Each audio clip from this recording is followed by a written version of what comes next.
in the last session we have seen how the SR latch works and how that can be used as a edge triggered flip flop, and when enable being used it is going to work as a SR latch.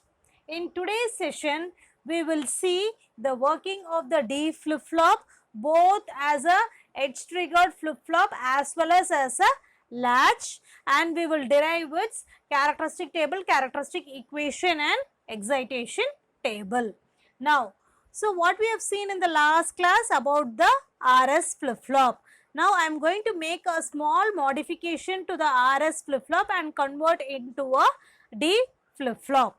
Okay. So now this is your RS flip flop. What I have done, it has two inputs, whereas in D flip flop there is only one input, so which I am going to short it by using a NOT gate, which means only one input is there for the D flip flop. If I give 0, it is going to be the reset condition.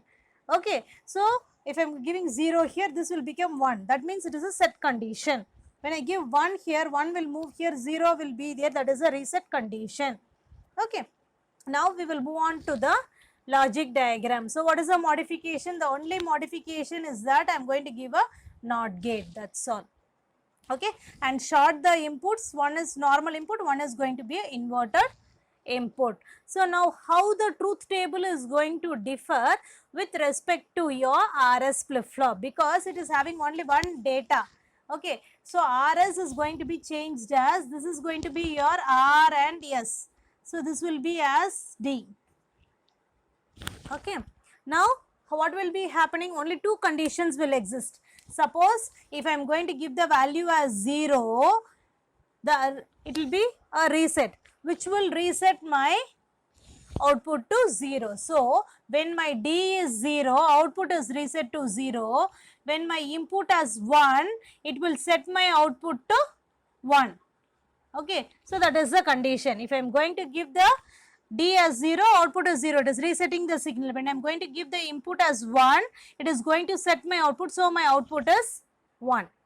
Okay, so whatever is going to be your input, it is the same as your output here.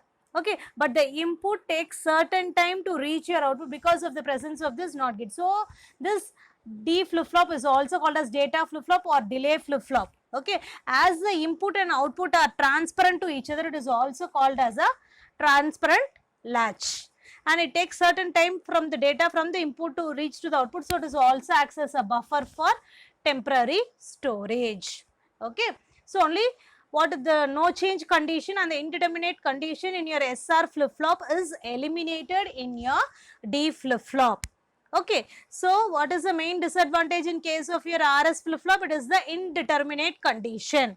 Okay, when both the inputs are 1, we cannot predict your output. So that condition has been overcome in your D flip flop, where you have only these two conditions. 0 is the input, 0 is the output. Okay, and 1 is the input, 1 is the output. Of course, the other input will be a complemented one. Okay, now we will move on to the characteristic table. Okay, what is the characteristic table? Whenever I am going to give my present state and the input, I am going to predict my next state. Okay, now when I am having two variables, input is 0, 0, 0, 1, 1, 0, 1, 1. In other words,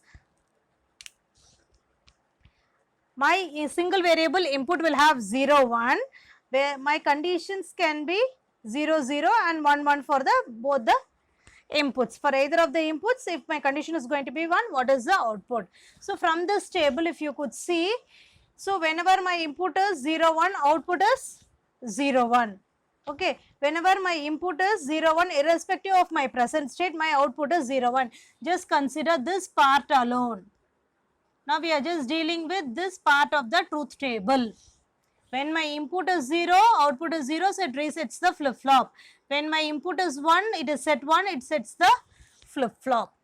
Okay, from this truth table, I have derived the characteristic table. Now write the characteristic equation. What is the min term here? So 0, 1, 2, 3. 2 and 4 you have the output. So 2, 4. Sorry, I am sorry. 0, 1, 2, 3. So the input is 1, 3. 1, 3. So 1 and 3. So your Qn plus 1 is D. This is my characteristic equation.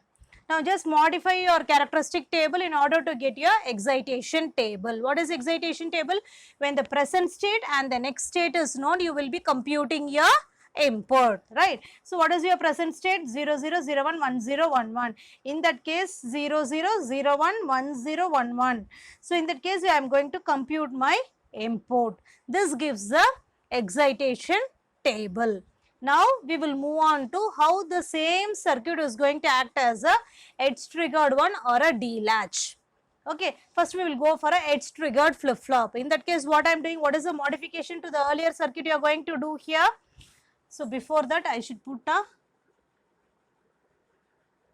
yeah, here I have done, no problem. So just 1 minute. Okay, so you have a flip flop. What is the only change you are doing? I am just putting a connection here. Okay, so what is the change? So I am just putting 2 NAND gates. Let us see, this is the normal concept. Okay, now what I am going to do, if I am going to give here the clock pulse, what we have seen in the same thing as in your SR flip flop. Okay, so whenever I am going to give the clock pulse, in that case I have just put the clock as 1. In that case the output will be transferred from the input to the output when I am giving the clock pulse, when I am pressing the clock pulse.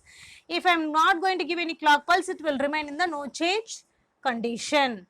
How this is facilitated? If my clock is going to be 1, okay, if my clock, first we will analyze this condition. When my clock is going to be 0, what is the output of the NAND gate? It is 1. So output will remain at 1. So your flip flop will not work. Whenever I am going to give the clock as 1, what will happen? Whenever I am going to give the clock as 1, whatever is the data, okay, so that will be transferred. Suppose if I am going to give 0, reset will be given here, and as a result your circuit will work. Okay, the same thing I have just shorted by using a NOT gate, what we have seen in your RS flip flop. So whenever I am going to make my clock as 0, okay, output will be 1 here. So you cannot work anything. But whenever my input is going to be 1, in that case depending upon whatever the D signal I will give, my output will be, my input will be transfers to the output. Now instead of this giving the edge triggering clock pulse, if I am going to give an enable signal, then it will act as a latch. So if I am going to give the enable signal, which I have shown in green color, it will act as a latch. What does it mean? Same concept. When my enable is going to be 1, what will happen? Enable is 1, output will get transferred. When my enable is 0, the output of the NAND gate, irrespective of the other input, it will be staying at the logic level 1. Okay, so once the basic concept is known, so any modifications with respect to the earlier diagram could be made and you could understand the working of the D flip flop. Thank you students. In the next class, we will be seeing about the T flip flop. Thank you.